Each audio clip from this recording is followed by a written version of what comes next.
From Australia, this is VK1WIA and the weekly WIA amateur radio news service on RF, internet streaming and text at wia.org.au.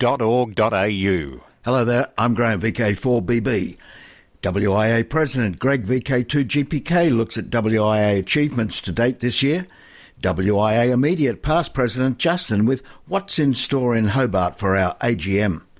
WIA Director John VK4JJW, news of a silent key whose main achievement we use most days. WIA Past Director Robert VK3DN goes stargazing, and so can you. And WIA Director with this week's board comment. All this and more in this bumper Christmas season edition of National News from the WIA, the last news service of the decade. Season's greetings from the WIA Conference Organising Committee. The WIA Annual Conference will be held in Hobart, Tasmania over the 8th to the 10th of May 2020, and registrations are open and selling fast. The conference theme is Antarctic Gateway, and the weekend is set up to showcase the Antarctic past, present and future for those attending the weekend. We have also been able to secure a fantastic deal from the Spirit of Tasmania with discounted fares and accommodation on the ship for the 2 weeks before and after the conference weekend. So if you're thinking of making a holiday of it and seeing the Apple Isle, this is your chance. Bring your car, caravan, motorhome, motorbike to take advantage of the special Spirit of Tasmania deal. Book early to ensure that there's space for your vehicle and caravan. Follow the links on the WIA website page to the Spirit of Tasmania booking site. We have also been given permission to operate 6 metre, 2 metre and 70 centimetre handhelds maritime mobile on the Spirit for this period. This is a unique opportunity to operate maritime mobile on your travels. The conference begins on Friday the 8th of May at lunchtime, with 30 lucky people getting a tour of the Australian Antarctic Division headquarters that is south of Hobart.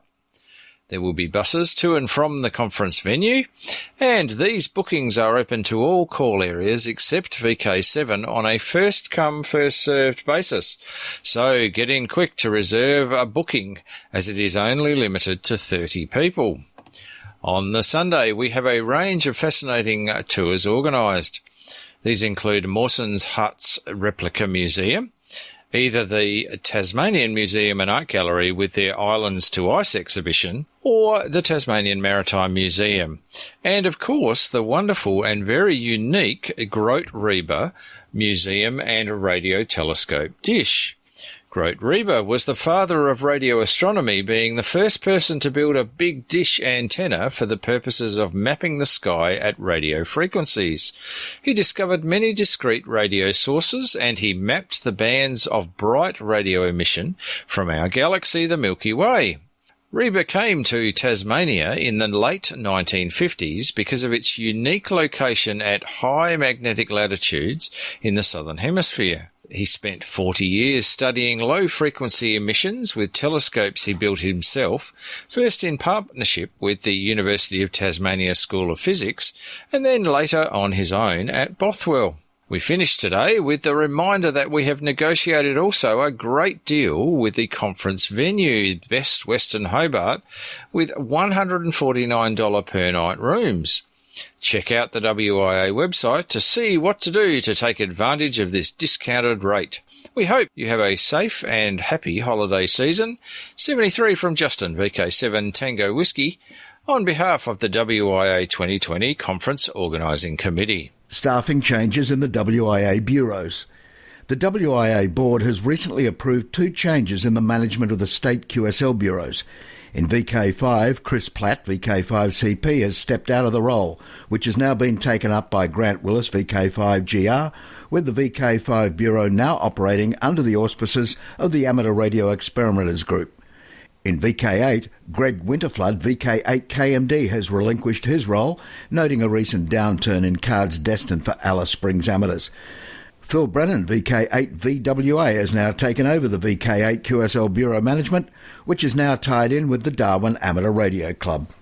WIA National Office posted a note a day or so back on the main WIA page to advise they are now closed. The WIA office in Bayswater closed Friday, December the 20th, and will reopen in the new year on Monday, the 20th of January 2020. Hello, this is Greg, VK2GPK, with this week's comment from the WIA board. As we hurtle in space, orbiting around the Sun at an average speed of 110,000 kilometres per hour towards the fast approaching end of the year 2019, I would like to take the opportunity to wish everyone a happy and healthy new year for 2020. At this time, bushfires are raging widely across large areas of Australia, with both the loss of life and property. This is occurring at an unprecedented scale due to the catastrophic combination of record low rainfall, heatwave condition, and high fuel loads. As a society, we continue to be indebted to the emergency services personnel and many volunteers involved in fighting these fires and assisting the many communities directly impacted. And a special thanks to those radio amateurs volunteering either directly or via organisations such as WISN. The WIA looks forward to a significant anniversary in 2020, 110 years young. Few organisations have such longevity, especially a not-for-profit volunteer organisation in a rapidly evolving electro-technology sector. Over this time, the WIA has evolved from a single state-based association to become the national representative organisation it is today. Remember, the WIA is a member-based organisation. The WIA is you and only exists to support the Australian Radio Amateur Service cohort nationally and internationally. The WIA board thanks the membership for their continued support. Nominations for director vacancies from members are open at this time, as they are every year, and details are in the latest AR magazine. If you have an interest in the strategic and tactical management of the WIA, please give serious consideration to nomination, or perhaps give a nudge to a colleague that you think can make a valuable contribution to the next 110 years. A quick reminder, the Wia Convention for 2020 is being held in Hobart, Tasmania, starting Friday, May 8th through Sunday, May 10th. Details are in the current AR magazine issue, and registration is open on the WIA website. So save the date and hopefully spend a few more days in Tasmania. It's a great time of the year to be there. Now is the time to book your flights and accommodation. This is Greg, VK2GPK, for the WIA board. From the WIA, this is the weekly national news service originating from VK1 WIA. International news with thanks to IARU, RSGB, SARL, Southgate Amateur Radio Club, ARRL, RAC, NZART, Amateur Radio Newsline, and the worldwide sources of the WIA. I'm Jason, VK2LAW. First this week with news from the USA, the FCC seeks to remove 3 GHz ham radio band. ARRL reports the FCC has formally adopted proposals to remove the USA Amateur and Amateur Satellite Service 3 GHz band and is inviting comments. By proposing to delete the existing non-federal secondary allocations from the 3.3 to 3.55 GHz band, we are taking an important initial step towards satisfying Congress's directives and making as much as 250 MHz of spectrum potentially available for advanced wireless services, including 5G, the FCC said in its introduction to its notice of proposed rulemaking. A group of radio amateurs gathered earlier this month at Whiskey 1 Alpha Whiskey to mark the 98th anniversary of the successful ARRL transatlantic tests. December 1921, a message transmitted by a group of Radio Club of America members at 1BCG in Greenwich, Connecticut, was copied by Paul Godley to Zulu Echo in Scotland. Reporting on the accomplishment, ARRL Secretary Kenneth B. Warner, 1 Echo Hotel, declared Excelsior. Clark Burgard, November 1 Bravo Charlie Golf, who lives in Greenwich and fashions his call sign as lowercase November, figure 1, then uppercase BCG, to honour the original 1 Bravo Charlie Golf. He was among those on hand at the Maximum Memorial Station. We completed a successful special event at Whiskey 1 Alpha Whiskey commemorating the 98th anniversary of the transatlantic tests, Burghardt recounted. This is particularly important historically to amateur radio, as it was originally organised by the ARRL in 1921 to determine if low-power amateur radio stations using shortwave frequencies could actually be heard in Europe. Until then, it was thought impossible. Boston Marathon. The FCC proposes a marathon fine for unlicensed broadcasting. The FCC has proposed fining an alleged pirate broadcaster in the Boston, Massachusetts area more than $450,000. According to the FCC, Radio Tele Boston, who used 3 separate transmitters for broadcasting, resulting in 3 separate violations of the law. As a result of the scale of this operation, its potential impacts and continuous nature, the Commission proposed the maximum penalty for all 3 transmitters. In New Zealand, short-term management rights in 3.5 GHz band for 5G. In December 2019, the New Zealand government approved the allocation via auction of short-term rights to an unused portion of 3.5 GHz spectrum. These rights will be allocated as national management rights for a term beginning mid-2020 until the 31st of October 2022. 3.5 GHz is the first spectrum band to be allocated for 5G services in ZL. As I leave you this year, I wish you all a great 2020 and catch you next week, and leave you with this feel-good story from India. A now elderly man who's gone missing from home when he was in his 20s and for whom a death certificate in the meantime had been issued is back home with his family in Odisha, India, with the help of amateur radio operators. Our news editor Graham, VK4BB, filed this story this week for Amateur Radio Newsline. The West Bengal Radio Club secretary, Ambarish Nogbiswas, VU2 JFA, had noticed the 75-year-old resting on a bench. Though the man did not speak to him, Ambarish befriended him over time, bringing him food, a blanket and a mosquito net. When the man finally spoke and said his name was Charu, Ambarish recognised that he was from Odisha. He contacted a ham there, Dushant Kumar Das, who was able to track down the man's family home based on his memories of what it looked like 57 years ago, the last time Charu had been there. Dushant found the location and eventually tracked down Charu's younger brother. Ajay, who recounted how, after Charu had gone missing and could not be located, had been declared dead. The Odisha hams relayed the Charu's return.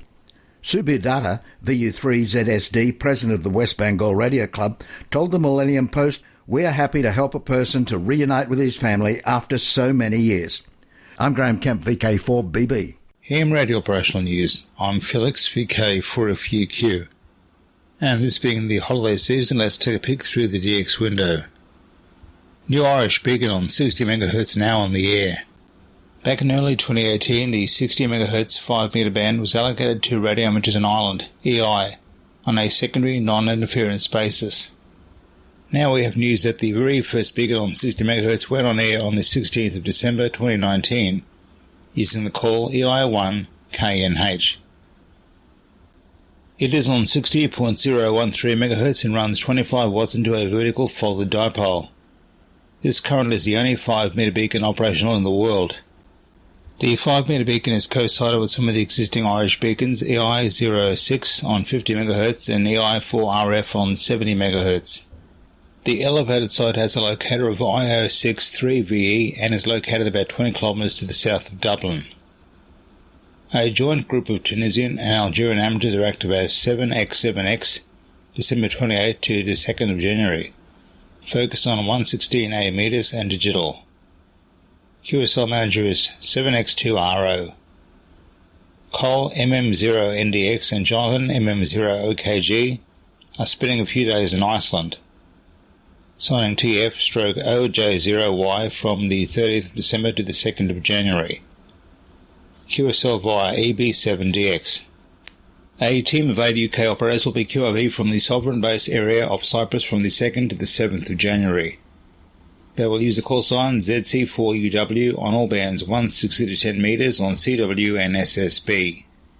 Island chasers may be interested in working RON PY6/PP2RON, who will be on Ithaparaka Island till the 1st of January. This one counts as SA023 for the Islands on the Air Award, and QSLs go via his home call PP2RON. Now the contest scene for our next major events next year, 2020. Rossall Memorial VHF UHF contest takes place all of January. Summer VHF UHF Field Day, Saturday 18 and Sunday 19 January. WIA John Moyle Field Day 2020, weekend of the 21st 22nd of March from UTC 0100 hours on Saturday to 0059 hours on Sunday the 22nd. The provisional date for the next Harry Angel Memorial Sprint will be Saturday, May 2nd, 2020. 10 hours to 11:46 UTC. The VK Shires, the June long weekend, which is a weekend prior to the second Monday of June each year, making it June 6 and 7 in 2020. Trans-Tasman Low Band Contest. Next contest, 17 July 2020.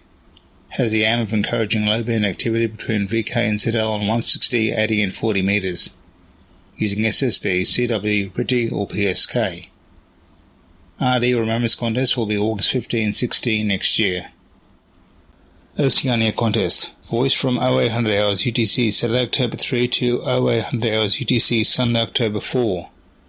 CW from 0800 hours UTC Saturday October 10 to 0800 hours UTC Sunday October 11.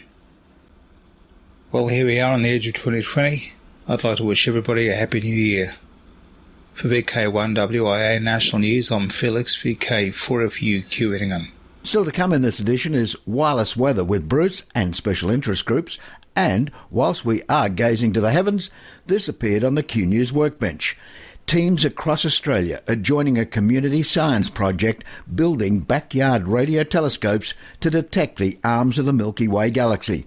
Robert Broomhead, VK3DN. This DIY radio telescope project, headed up by second-year Master of Astronomy student Randy Moundow, is the first in an inspiring next-generation series which is all about getting people across Australia and New Zealand involved in science and the Australian-New Zealand space communities. There's a bunch of info about this community science project in the link available in the text edition of this news service. The teams are building antennas and software-defined receivers for the 21cm band. The community of DIY radio telescope builders is made up of folks many who have not had any experience with radio astronomy, parents and young people, radio astronomers, radio amateurs, engineers, software developers and more. Yes, it's a very diverse group. There are 33 teams in Australia, 3 in Africa and 1 in America who are each building their own DIY radio telescopes. Teams participate, share and collaborate through an online Slack community and are working towards producing a full set of documentation which can be open source to anyone at the end of this project. For WIA National News, I'm Robert Broomhead, VK3DN. From the WIA, this is the weekly national news service originating from VK1 WIA. Hi, I'm Bruce, VK3FFF. Let's look at the weather, then special interest groups. Wireless weather. Solar minimum is officially deep. 2019 has just broken a space-age record for days without sunspots. Moreover, an international panel of scientists led by NOAA and NASA predicts that solar minimum could deepen even further, not reaching its lowest point until April of 2020. Recently, we were asked, but what is a sunspot? Well, they're cool planet-sized areas on the sun where intense magnetic loops poke through the star's visible surface. Worldwide Special Interest Groups, CW. AMSAT CW Day, January 1st, 2020, is just ahead. You are cordially invited to take part in AMSAT CW Activity Day, sponsored by AMSAT for all radio amateurs throughout the world. The 2020 event will be held in memory of Larry Brown, W7LB, and Keith Pugh, W5IU. Among their many contributions to AMSAT, they were the AMSAT 20-metre net for many years. Participation is easy. Just operate CW through any amateur radio satellite on the 1st of January 2020. Use of straight keys or bugs is encouraged, but not required. If you use AO7, please observe the QRP rules currently in effect for that 45-year-old satellite. Worldwide Special Interest Group's Final Frontier. Israel applauds successful launch of Dachifat 3. Israel has applauded the successful launch of Isro's Pslv C-48 rocket that put an experimental satellite built by students of its country into orbit on Wednesday, December the 11th. The Israeli satellite was among 9 foreign customer satellites piggybacking on India's primary payload, Risat-2B-R1, a military radar imaging satellite. Dachifat 3 was built by high school students and carries an onboard camera for Earth imaging. The transponder has an uplink of 145.970 MHz and a downlink of 436.4 MHz. However, some reports indicate that downlink may actually be at 436.420 MHz. ESA's OPSSAT flying laboratory launched, a first-of-its-kind space laboratory. The small, low-cost test satellite has been specifically designed for operational experimentation in space and includes the most powerful flight computer on board any current ESA spacecraft. As spacecraft managers dare to fly only tried and tested hardened software in the harsh conditions of space, innovation on the operational side of satellites is a very slow-moving process. This is where OPSSAT steps in, bringing down the barriers to spacecraft operations. It provides a chance to safely test out new mission control techniques. Anyone can apply to become an experimenter and test their innovative software and new mission operations techniques in space. OPSSAT provides technology for future missions and paves the way for satellites to further evolve with minimum risk. Worldwide Special Interest Groups, IOTA. 2020 IOTA Honour Roll Annual Listings. IOTA enthusiasts, if you've been planning to submit an application for IOTA, consider doing it now before the December-January rush. For those waiting for the very last QSL to secure their highest possible position on the 2020 Honour Roll and annual listing, you are reminded that the last date for mailing score updates to checkpoints for inclusion is 31st of January 2020. If postmarked after that date, and each year some are received, they are processed in the normal way, but the scores are held over to the following year's listing. In countries where the postal service to the checkpoint is often subject to delay, it is best to mail cards early so as to avoid complications. It is important that participants who have not updated since the 2015 annual listings and wish to remain listed should make a submission before the 31st of January 2020. Furthermore, if you have not logged into your record for more than 2 years, you will need to revalidate your registration. Do not leave it to the last moment, as you will run out of time. What are we without it? Software, that is. If you are chasing the latest and greatest in ham radio software, be aware of one of the largest and up-to-date repositories, DXZone. DXZone has software from Android to weather and fax, and in fact some 96 logging applications. Where do you get it? DXZone.com. Hi, I'm Zachariah, WX4TVJ.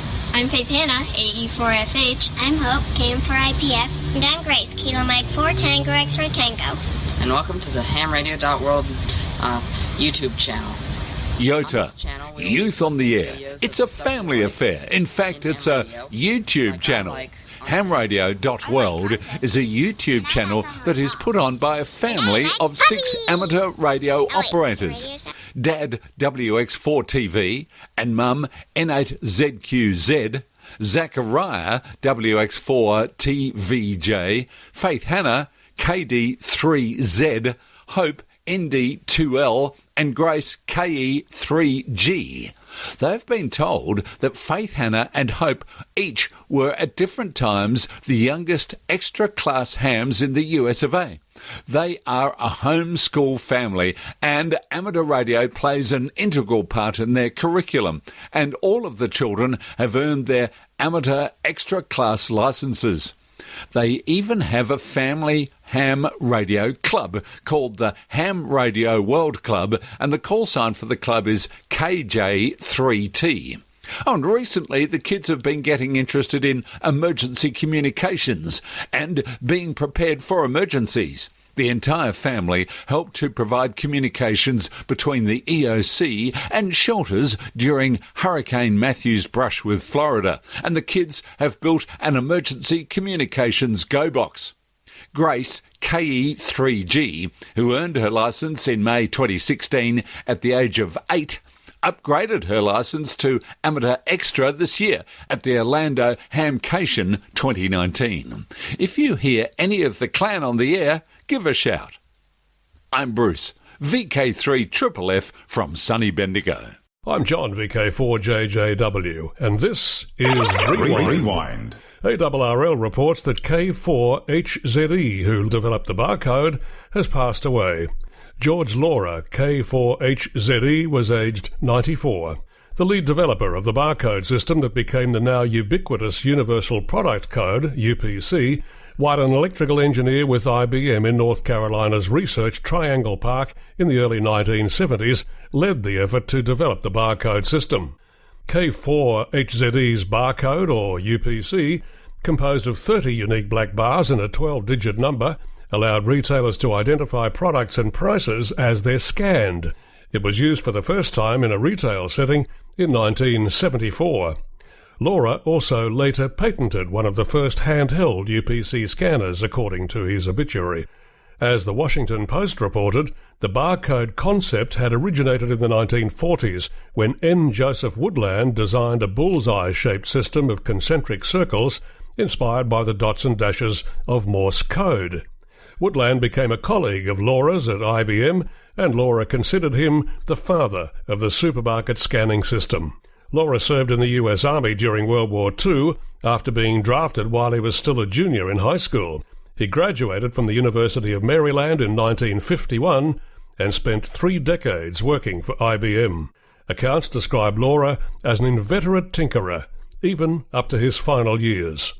IBM never patented the barcode system, but made it publicly available in order to sell the associated hardware. I'm John, VK4JJW. On the 2020 social scene in VK4, TARC Australia Day Long Week Radio Camp. That's the family edition, Thursday afternoon the 23rd to Monday afternoon the 27th of January at the Girl Guides Association of Queensland campsite and the training centre at Bluewater. In VK2, it's Wyong Field Day, the 23rd of February 2020. While many have been preparing for and then getting over Christmas feasts, or those less lucky protecting their and others' homes from bushfires, some of the CCARC club members have been working hard to make sure the 2020 Wyong Field Day is going to be one to remember for all the best reasons. Along with the traders, exhibitors, boot sale sellers and lecturers, this year we are arranging a fox hunt day to take place at Wyong on the Saturday immediately prior to the big day. We will also be able to run Australian licence exams again this year under the control of our AMC-approved examiners, so get your reservations in plenty of time. We are just waiting for confirmation of supply of the valuable prizes to the annual raffle, but I can tell you it'll be a good one again. Disabled parking is, as always, available with wheelchair access to all 3 levels of the event. The gates open at 8:30 a.m, with the traders arriving to set up from 6 a.m. Over the coming weeks, I'll be bringing you more detailed information, including an impressive list of lecturers, but if you'd like to take your web browser to www.fieldday.org.au, you'll see all the information there first. For the CCARC Field Day at Wyong, this has been Ed, VK2JI. And in the first few months of 2020 in VK4, it's the SEQ Amateur Radio Field Day, March 10 at the Landsborough Sports Complex, 15 Tunnel Ridge Road. Now till next we meet, I'm Graham, VK4BB. See you next year. From Australia, this has been VK1WIA and the weekly WIA amateur radio news service. On RF, we thank our rebroadcast team and you for listening. And remember, internet streaming and text of this news is available 24/7 at wia.org.au.